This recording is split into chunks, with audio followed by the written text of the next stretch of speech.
Юргана индустри компаниас эрүүл шүд аяныг эхлүүлжээ.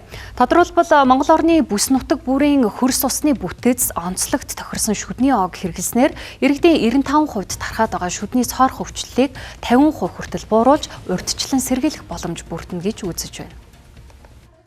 Хүний биед дагуулгадах нийт фторын 99% нь шүд болон ясан дагуулгаддаг байна. Ингэхдээ хүн фторыг хоол хүнс болон унтны уснаас авдаг. Хоол хүнснээс авч байгаа фторын 36%, унтны уснаас авч байгаа фторын 64% нь хүний биед шингэдэг гэлээ. Цаашлаад хангаан болон баруун бүсэд усны фторын агуулмж хамгийн бага байсан бол говийн болон зүүн бүсэд усны фторын агуулмж өндөр гэж гарчээ. Одоо бол шүд цоор хөвчин 95%-тай байхад одоо дээр үеийн монголчуудын шүд цоор хөвчин 13%-тай байжээ. Тэгэхээр юутай холбоотой вэ гэхээр ааруул ээзгийн цагаан эдэгээ хэрэгэлдэг байсан байна. Бид нар одоо эргүүлээд ингээ ээзгийн ааруулаа, хатуу ааруулаа эдийг гэхээр дэлгүүрт чихэр байгаа шиг ээзгийн ингээд ааруул өрөөтэй байхгүй байна. Хангалттай олдоц муутай байна. Тийм учраас ядаж одоооонд нь бид нар ээзгийгээ хийж хүмүүсийн одоо ээзгийн ааруулаас авах ёстой одоо кальц минералыг одоо өгөх шаардлагатай юм а гэсэн үүднээс бид нар одоо арттай болон ээзгийтэй оонуудыг одоо хийсэн байгаа. Улаанбаатарын нөхцөлд ч гэсэн фторууд бас харилцан ялгаатай бас байдаг.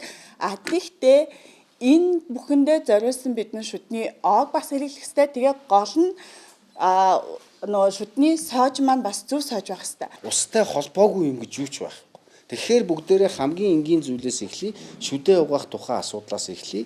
Шүдээ угаахтай стаканд тосч авч байгаа нь усны нөөцийн хуримтлал болж байна. Тэр баг усаар хэдий ч нэ тохиромжтой оогоор сайн угаан төдий ч нэ эрүүл байх үндэс бий болох нь.